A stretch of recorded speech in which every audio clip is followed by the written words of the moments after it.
j'espère que vous allez bien. Aujourd'hui, j'avais envie de vous faire une petite vidéo parce que j'ai remarqué que j'avais pas mal dans les commentaires sous mes vidéos beaucoup de personnes qui disaient tout simplement qu'effectivement c'était pas évident de trouver un job dans la com. Malheureusement, c'est un secteur qui est bouché partout. Et donc je me suis dit que ça pouvait être pas mal de vous faire une petite vidéo sur comment j'ai trouvé mon job dans la communication, même s'il y a évidemment beaucoup d'éléments qui pourront vous aider si jamais vous ne cherchez pas spécifiquement dans la com. Vraiment vous donner tous mes conseils, ce qui a fonctionné pour moi pour que voilà, vous puissiez mettre toutes les chances de votre côté. Évidemment, chaque expérience est différente. En l'occurrence, moi, je m'estime vraiment chanceuse d'avoir trouvé au bout de, c'est 2-3 semaines de recherche intense, des amis, d'anciens collègues qui sont arrivés ici avec même un plus gros bagage que moi, avec plus d'expérience que moi et qui ont mis 6 mois à trouver. Donc vraiment, c'est pas alarmant si vous mettez plusieurs mois à trouver, loin de là. N'oubliez pas aussi, si jamais vous venez d'arriver, de profiter également de la découverte de Montréal. Vraiment, il ne faut pas que la recherche de boulot soit une angoisse. Vous allez finir par trouver. Mais voilà, si au moins je peux vous aider avec mes conseils, voilà, je serai ravie. C'est l'objectif de la vidéo, quoi. La première étape, ça va être évidemment le CV et la lettre de motivation qui ici s'appelle plutôt la lettre de présentation. C'est peut-être un détail, mais déjà juste employer les bons termes, c'est important. Le CV canadien n'est pas le même que le CV français. Il y a des petites subtilités, à savoir que le CV canadien est un petit peu plus long. C'est-à-dire que moi, mon CV tient plutôt sur 2 pages. En fait, les éléments sont à peu près les mêmes, si ce n'est qu'on va apporter plus de détails, notamment sur vos expériences professionnelles. Il ne faut pas hésiter à en mettre, si je peux dire. Ici, l'expérience professionnelle est beaucoup plus valorisée que les diplômes. Vraiment, c'est quelque chose qui m'a un peu étonnée, mais si vous voulez, moi en termes de diplôme, j'ai un master en France. Donc master, c'est l'équivalent d'une maîtrise. À aucun moment, on a valorisé ces éléments-là. J'ai demandé en fait ce qui avait le plus retenu l'attention sur mon CV, c'était vraiment plus les expériences professionnelles.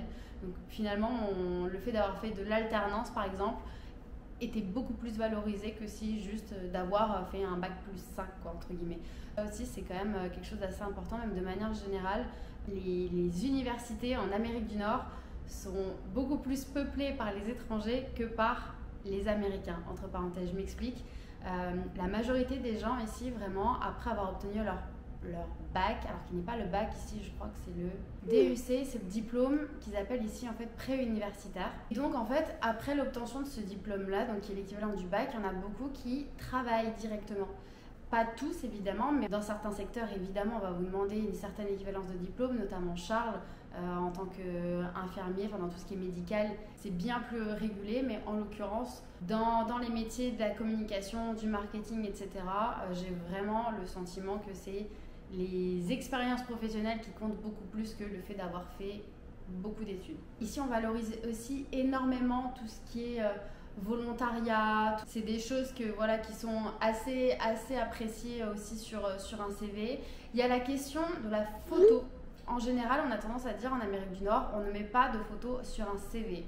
Pour ma part, je vais être très honnête, j'ai laissé ma photo puisque, mais là c'est particulier, je trouve que la présentation d'un CV quand on travaille dans la communication marketing, déjà souvent n'est pas trop la même que quand on postule dans quelque chose de très sérieux, etc.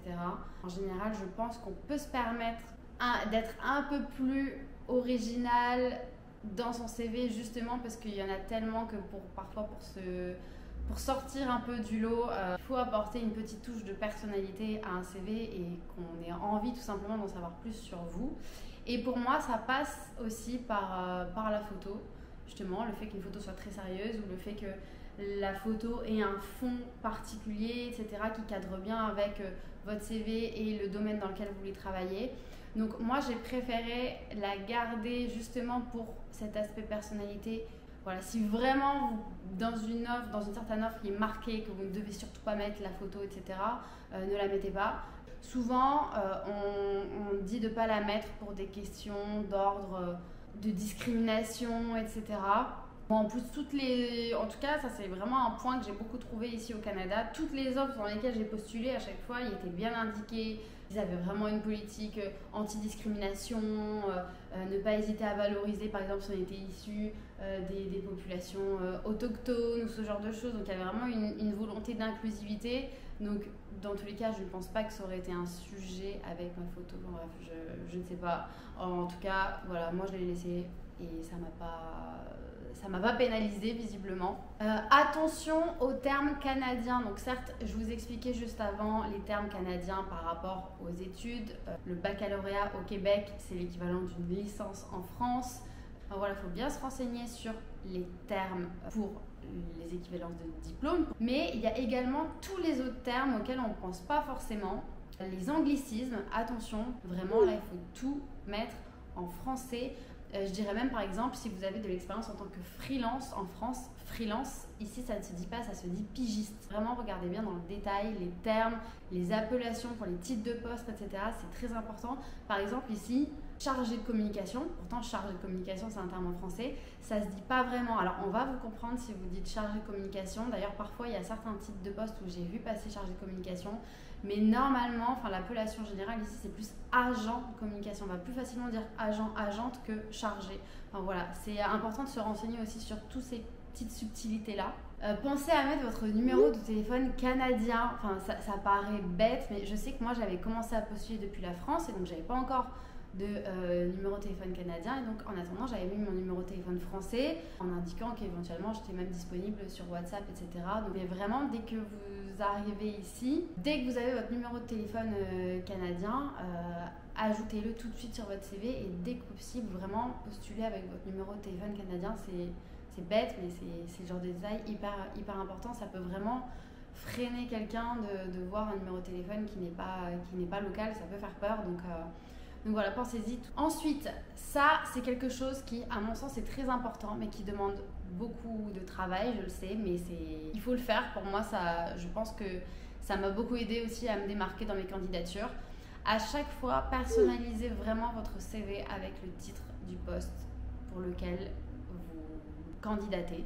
C'est vrai que ça peut paraître un peu chiant, ça demande un peu de travail. Alors, évidemment, si jamais vous prospecter au format papier, que vous allez, mais ça m'étonnerait que vous fassiez ça. Souvent, ça va passer par internet. Enfin, vous allez postuler en ligne directement. Donc, à chaque fois, vous devrez sûrement, vous aurez la possibilité de téléverser vos documents directement sur la plateforme de candidature. Vraiment, à chaque fois, gardez votre dossier avec votre CV, votre lettre de présentation, etc. ouvert à côté et faites la modification. Même à chaque fois, titre de poste, mettez bien le titre de poste. Par exemple, si vous voyez agent de communication, vous mettez agent de communication. Vraiment, à chaque fois, c'est vraiment important. Si on voit juste communication, marketing, c'est plus général. Après, je pense pas que ça vous empêchera d'avoir un job, évidemment, mais personnalisez au plus possible les éléments que vous envoyez à la candidature. C'est très, très important. Ça donne vraiment l'impression à l'entreprise que vous répondez à leur offre et vous n'avez pas juste envoyer comme ça votre CV à mitrailler à toutes les candidatures que vous avez vu passer comme ça sans avoir lu la description. Donc vraiment lisez la description, les éléments qui sont demandés. Par exemple si on cherche une personne qui, je vais dire une bêtise, qui est proactive, etc. Et c'est vraiment de personnaliser au maximum votre CV avec les éléments que vous voyez dans la candidature. C'est plus long, mais ça rendra votre message beaucoup plus efficace et surtout dans votre lettre de présentation en fait. Ça paraît bête, mais de toute façon, vous devrez modifier l'objet, le type du poste pour lequel vous postulez. N'hésitez pas à rajouter le nom de l'entreprise également dans votre lettre de présentation. Enfin voilà, tout ça, c'est vraiment important. Ça va vraiment aider la personne qui va lire votre candidature à se sentir concernée, à se dire, ouais, vraiment cette personne-là s'est investie, elle est motivée, c'est chez nous qu'elle veut venir et pas ailleurs. Donc voilà, ça demande du travail, mais en général, le travail porte ses fruits. Donc voilà, c'est une petite recommandation que je vous donne. Ensuite, la deuxième étape, ça va être forcément du coup de postuler. Alors, sur quel site en l'occurrence, parce que moi j'ai postulé que en ligne, sur quel site j'ai postulé? Dans le domaine de la communication et du marketing, vous avez le site Isarta qui est très bien, qui m'a été recommandé par des Québécois d'ailleurs. Évidemment, c'est très ciblé marketing et communication, mais du coup, vous avez vraiment beaucoup d'offres dans le domaine. Je rafraîchissais, moi pour le coup, j'y allais tous les jours et il y en avait vraiment, c'était vraiment mis à jour assez régulièrement. Un autre site qui était pas mal et sur lequel j'ai eu des retours, c'est Grenier aux emplois, qui est vraiment pas mal. Et d'ailleurs, j'ai eu des retours assez rapides, c'est-à-dire qu'il y a des sites où j'ai postulé genre le matin et dans la journée même, j'avais des retours d'entreprises pour lesquelles j'avais postulé. Donc Grenier aux emplois, c'est aussi pas mal. Après, vous avez les classiques genre LinkedIn, mais moi, très franchement, LinkedIn, j'ai pas mal bombardé aussi sur LinkedIn et j'ai pas eu un seul vrai retour de LinkedIn. J'ai eu quelques retours, mais genre des trucs automatiques de quand ils passent à la prochaine étape du recrutement. Mais moi, j'ai pas trouvé que LinkedIn était très efficace dans ma recherche. Après, il y a des offres, donc allez-y. Mais voilà, moi je dirais vraiment domaine communication marketing, Isarta, Grenier aux emplois. Ensuite, une fois que vous avez postulé, la troisième étape pour moi qui est très importante, ça va être l'étape de la relance.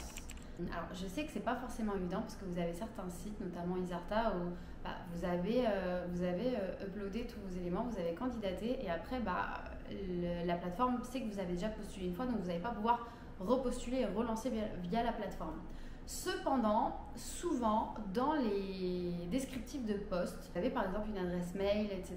Ou alors, si jamais vous faites vos petites recherches sur l'entreprise, vous avez possibilité souvent d'obtenir un contact, d'obtenir une adresse mail.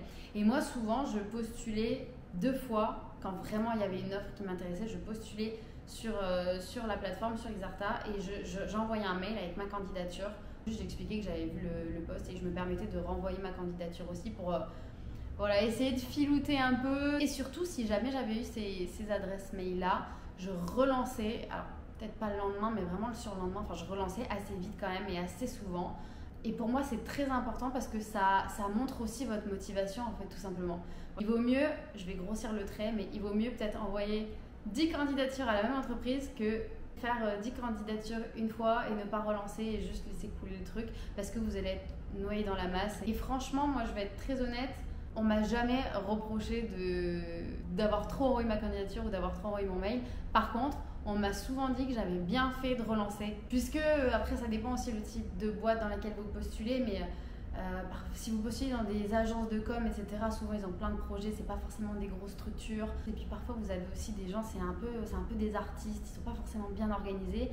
Et donc parfois le fait de relancer, moi on m'a dit ah bah t'as bien fait de relancer, j'avais oublié qu'on devait se prévoir une rencontre cette semaine. Ça a vraiment débloqué voilà, des situations. Donc voilà, on vous reprochera jamais de trop vouloir en faire et de trop être motivé. Donc voilà, n'hésitez pas. Aussi, sachez-le, votre candidature a toujours beaucoup plus de chances d'être vue quand elle fait partie des premières candidatures. Malheureusement, c'est une vérité. Mais si vous postulez une offre et qu'il y a déjà 30 personnes qui ont postulé avant vous, vous avez de fortes chances qu'en fait, au recrutement, ils vont regarder que les 10 premières candidatures, ils vont faire leur sélection et après les autres, ils vont éventuellement les mettre dans une banque de données pour plus tard s'ils ont besoin d'y revenir. Mais la plupart du temps, elles ne seront même pas ouvertes. Donc vraiment, alors essayez vraiment de faire votre recherche dans les heures d'ouverture de bureau en semaine. Donc voilà, je dis que ça peut être tentant de s'y mettre le soir, la nuit, j'en sais rien. Enfin, vraiment, essayez tout simplement d'être là quand l'offre vient d'être postée pour pouvoir être dans les premiers à répondre. Et au plus vous serez efficace, au plus vous serez dans les premiers à postuler, au plus vous avez de chances de passer les processus et d'obtenir un entretien et même d'obtenir le job. Ensuite, 4e étape, donc là tout s'est bien passé pour vous, vous avez réussi à vous faire remarquer par un recruteur qui a bien aimé votre candidature et donc vous décrochez un entretien.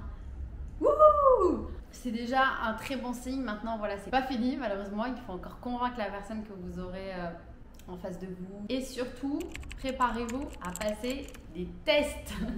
Parce qu'ici, vraiment, c'est sûr à 99% que vous allez passer des tests. Moi, tous les entretiens que j'ai fait, alors j'en ai pas fait beaucoup, j'en ai fait 2 ou 3, j'ai passé des tests. Et les retours que j'ai eu d'autres personnes ici me confirment que voilà, c'est dans la culture, on va vous faire passer des tests. Il y a des tests plus ou moins pertinents. Alors, les entreprises canadiennes m'ont vraiment fait passer des tests de communication. J'ai fait une fois un test avec une agence française qui m'a fait passer des tests, mais c'était vraiment des tests, c'était un QCM genre de personnalité quoi. Alors ça pour le coup je trouve pas ça, petite parenthèse, test de personnalité, je trouve pas ça très pertinent. Enfin ok, ça va te donner des indications sur la façon dont la personne se comporte au travail, mais en soi ça va pas te dire si elle travaille bien ou pas, si elle est compétente ou pas. Enfin, pour moi c'est un peu comme les personnes qui vont te demander si t'es Verseau ou Taureau et qui vont estimer si tu vas pouvoir bosser avec elle ou pas. Moi je trouve ça un peu ridicule. C'est marrant, c'est un peu ce qu'on souvent en France dans les entretiens on m'a demandé mon signe astrologique, etc. Donc bref, c'est peut-être une autre mentalité. En tout cas, les entreprises québécoises m'ont fait passer des tests de rédaction de communication, donc on vérifiait mon travail. Là, c'est vraiment juste la mentalité de tu fais tes preuves et montre comment tu bosses et on s'en fiche que tu sois taureau ou verseau, juste si ce que tu fais c'est correct, tu seras prise quoi. Enfin, voilà. Et donc j'ai fait des tests, je vais vous parler du coup des tests de communication, forcément je vais pas vous parler des tests de personnalité, ça on s'en fiche.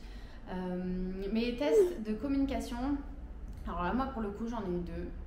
J'ai eu le fameux test avec la première agence qui m'a un peu envoyé balader, dont je vous avais parlé dans une précédente vidéo.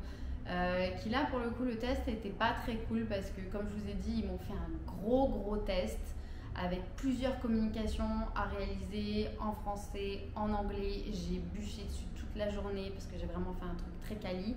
Et ce qui m'a mis la puce à l'oreille quand même, c'est que en y réfléchissant bien, toutes les réalisations qu'ils m'ont demandé, c'est des vraies réalisations de vrais clients à eux qui allaient tomber genre dans les mois à venir. Donc vraiment j'ai bossé pour eux, clairement. J'ai vraiment fait le travail d'un employé. Je sais pas s'ils ont réutilisé ce que j'ai fait, j'en sais rien, je veux pas savoir, je veux même plus en entendre parler.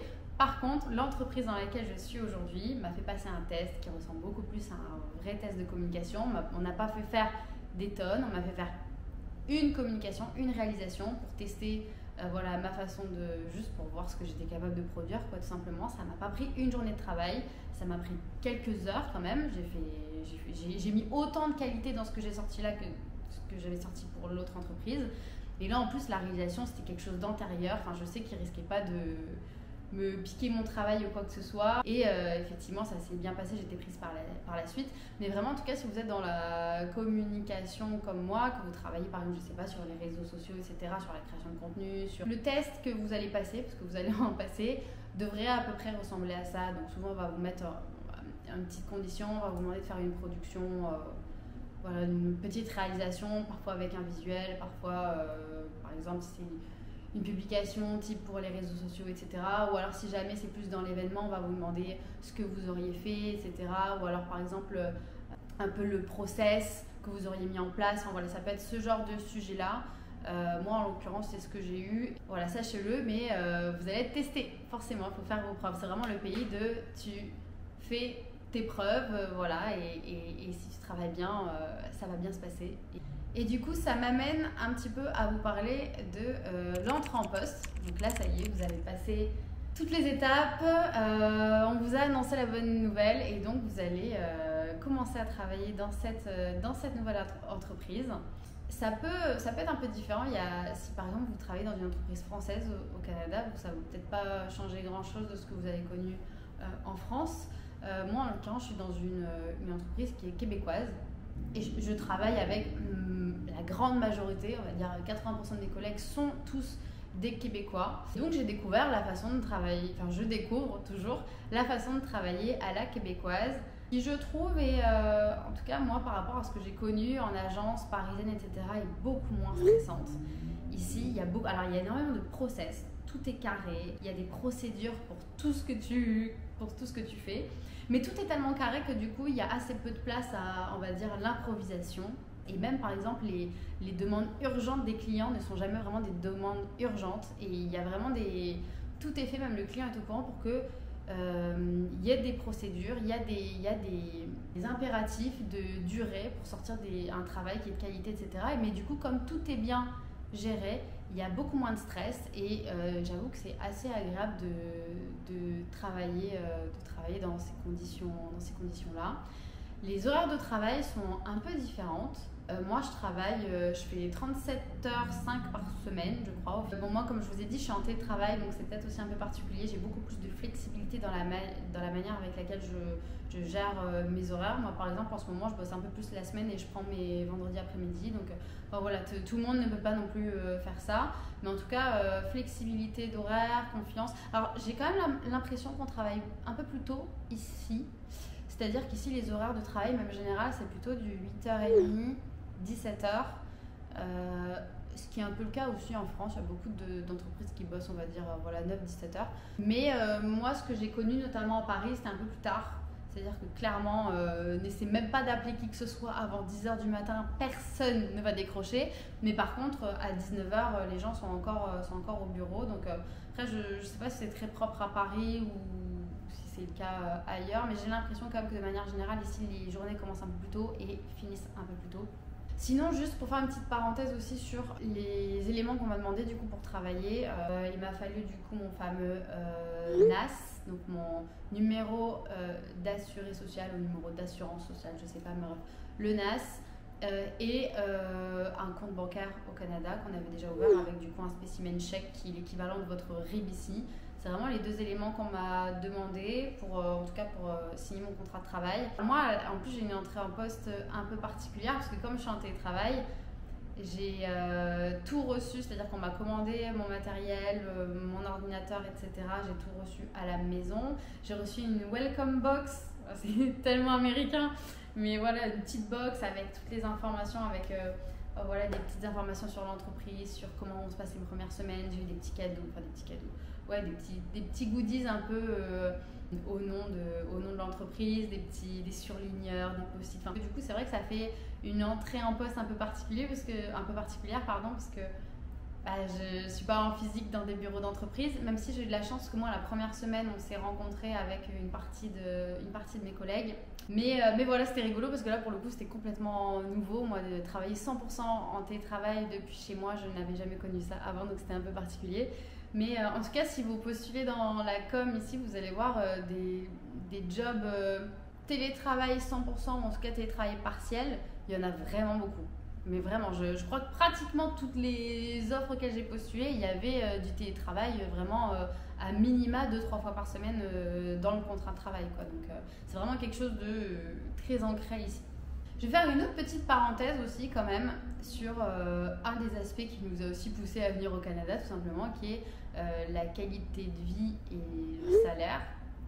Je ne mets pas forcément au même niveau parce que pour moi il y avait le fait de gagner un peu plus d'argent, c'est une chose, mais également le fait de travailler du coup dans des conditions que j'aurais pas forcément eu en France. Et là, en tout cas, sur ces deux bases-là, moi, j'ai vraiment trouvé mon compte. Je sais qu'on m'a déjà posé cette question en termes de salaire. Oui, je gagne mieux ma vie ici au Canada que ce que j'aurais pu espérer gagner à niveau égal, compétence égale en France. Ce que je vois tout simplement avec des amis, d'anciens camarades de cours. Je vois à peu près quel poste ils ont aujourd'hui, quel salaire ils ont. Pour vous donner une idée, donc salaire net après imposition, si jamais je fais l'équivalence, je ramène en euros en France que j'aurais gagné, je gagne ici à peu près à 700-800 euros de plus sur mon salaire mensuel que ce que j'aurais gagné en France. Ouais, la différence de salaire, elle est réelle. Elle n'est pas vraie partout, elle n'est pas vraie dans tous les domaines. Attention, je mets un warning ici. Il y a une plus grande différence ici entre les emplois, on va dire, qualifiés, type comme je fais dans la communication, ou comme Charles qui a dû faire une équivalence lui de diplôme, etc. Donc métiers qualifiés et les métiers qui ne le sont pas, là il y a vraiment une différence qui est plus importante. Par exemple, si vous êtes étudiant, que vous cherchez un job et que vous bossez en tant que serveur par exemple, ou dans un petit shop, vous allez trouver très facilement du travail. Alors là, beaucoup plus facilement que si vous voulez bosser dans la com. Mais là par contre, je pense pas que vous gagnerez mieux votre vie que ce que vous auriez gagné en France. Par contre, vous aurez beaucoup plus facilement la possibilité, si vous bossez bien, si vous êtes courageux, d'évoluer et donc rapidement de gagner des salaires plus intéressants. Le travail, la motivation, le courage ici paye. Évidemment, c'est sûr que ça aide d'arriver ici avec déjà des compétences et la possibilité d'accéder à des postes intéressants, c'est sûr. Maintenant, si jamais c'est pas votre cas, ou même si vous avez envie de vous, je sais pas, de vous reconvertir, etc., de faire autre chose, d'essayer autre chose, je pense que c'est beaucoup plus facile à faire ici, parce que on vous fera confiance, on vous laissera faire vos preuves, et si vous êtes courageux, vous allez réussir à gagner votre vie ici. Il y a vraiment beaucoup d'opportunités, même si c'est pas évident dans la communication, parce qu'il y a beaucoup de monde, et vraiment, je crois que j'ai eu un des commentaires sous ma chaîne qui me disait en même temps 90% des PVTistes à Montréal, c'est que des gens qui cherchent dans la com. Franchement, c'est vrai. je trouve que c'est totalement vrai. Mais ne vous découragez pas, vous allez trouver. En l'occurrence, moi, vraiment pour rien au monde, je regrette le fait d'être venue ici. Voilà, à tel point que là, encore une petite parenthèse, encore à l'heure actuelle, j'ai une auto-entreprise en France que j'ai gardée en France pour des raisons de facilité. Et il faut savoir aussi que moi j'y voyais l'avantage potentiellement, étant donné que j'avais toujours cette auto-entreprise en France, quelque chose que je fais en parallèle de mon travail, qui est secondaire, qui n'est pas ma source de revenus principale. J'y voyais l'intérêt du coup comme j'avais toujours l'auto-entreprise en France et une domiciliation en France, on va dire, de pouvoir également garder mes avantages de sécurité sociale en France. Malheureusement, j'ai appris que ce ne serait pas le cas. Voilà, même si je continue de payer des impôts en France, je me fais carotter mes avantages. Donc clairement, si je dois aller à l'hôpital en France, là, apparemment, je n'ai pas de protection. Donc voilà, malgré le fait que j'ai une auto-entreprise en France, ce qui est ridicule, mais tout simplement parce que l'entente apparemment ne prévoit pas, comme ma sécurité sociale maintenant, la sécurité sociale canadienne, la France a fermé mes droits de sécurité sociale en France. Bref, il y a un vide juridique en fait, tout simplement, et donc actuellement j'ai pas de solution là-dessus. Et donc le seul intérêt que j'y voyais à l'origine, c'était par rapport à ça. Maintenant, puisque apparemment je ne garde pas ces avantages-là, je réfléchis aussi très sérieusement à tout simplement rapatrier, à créer une entreprise individuelle ici au Québec, et à fermer celle que j'ai en France. Vraiment, je projette beaucoup plus ma vie ici dans les années à venir. On en parle beaucoup avec Charles. Je fais vraiment une grosse parenthèse, mais vraiment, je pense qu'on va pousser à la résidence permanente. C'est une certitude. Donc voilà, un petit peu, fin de la parenthèse. Sur ce, voilà, je vais finir avec une petite note positive. Ne vous découragez pas, vous allez, surtout si vous cherchez dans la communication, d'apprécier l'expérience que vous vivez ici. Et voilà, j'espère que mes petits conseils vous aideront à trouver ce que vous êtes venu chercher ici. Il y aura sûrement des petites désillusions, il y a forcément, vous aurez peut-être pas votre job au premier coup. Il y a sûrement des petites choses qui se passeront pas forcément bien. Moi, ma première expérience n'est pas très bien passée. Mais franchement, je regrette pas parce que j'ai trouvé même mieux par la suite. Donc vraiment, ne lâchez pas et vous allez trouver, et je vous le souhaite. Je vous invite aussi à vous abonner si jamais c'est pas encore le cas, si jamais vous découvrez ma chaîne par exemple avec cette vidéo. N'hésitez pas à liker, à mettre un petit commentaire. Surtout, oui, notamment si par exemple vous êtes là, vous avez aussi une expérience dans la com ou ailleurs et que vous avez, je sais pas, par exemple d'autres sites ou d'autres choses à ajouter, n'hésitez pas à les mettre dans les commentaires. Moi, je n'oublie jamais que je ne suis là que depuis 2-3 mois, donc je n'ai pas la science infuse et je ne suis pas non plus une professionnelle du recrutement. Donc voilà, mais moi, je partage vraiment mon expérience et ce qui a fonctionné pour moi. Mais si vous en avez d'autres, n'hésitez pas à aider au maximum en laissant vos petits conseils aussi dans les commentaires. Je remercie vraiment toutes les personnes qui jouent le jeu, qui mettent des petits commentaires, qui mettent des likes. Je reçois aussi des messages sur Instagram, donc je vous le remets là quelque part. Mais vraiment, ça me fait trop plaisir, les gens qui me contactent sur Instagram, qui n'hésitent pas à me poser des petites questions et tout. D'ailleurs, je commence à avoir pas mal de questions et je pense que je vais bientôt faire une petite FAQ. Et ça me fait trop plaisir, c'est aussi pour ça que je fais tout ça. Ça m'aide beaucoup à rencontrer des personnes, à avoir du partage d'expérience. Vraiment, c'est trop cool. Donc, merci beaucoup d'être aussi présent et de plus en plus présent. Franchement, c'est génial. Du coup, je vous fais de gros bisous et je vous dis à très vite.